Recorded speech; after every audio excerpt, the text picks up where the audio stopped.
গাজীপুরে শ্রীপুরে চিকিৎসক দম্পতিকে অস্ত্রের মুখে জিম্মি করে নগদ ১.৫ লাখ টাকা এবং ১২ ভরি স্বর্ণালংকার লুটে নিয়েছে ডাকাত দল। গতরাতে তেলিহাটি ইউনিয়নের আনসার টেপির পাড়ি বাজারের পাশে একটি বাড়িতে এই ঘটনা ঘটে। এ সময় ডাকাতরা প্রায় আধা ঘন্টা বাড়িতে অবস্থান করে। যাওয়ার সময় পুলিশ ও গণমাধ্যম কর্মীদেরকে ঘটনাটি জানাতে নিষেধ করে হুমকি দিয়ে যায়। পরে 999-এর মাধ্যমে খবর পেয়ে রাতেই পুলিশ চিকিৎসক দম্পতির বাড়ি পরিদর্শন করে।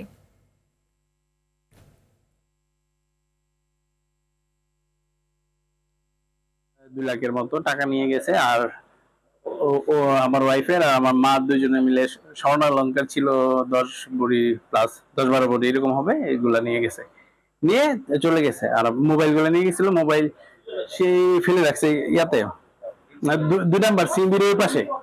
পরে ওইখান থেকে গিয়া মোবাইল আমাদের নিয়ে আসছে, মোবাইল ভেঙে ফেলছে যদিও, কিন্তু ওইখান থেকে 2টা মোবাইল নিয়ে আসছে গিয়া।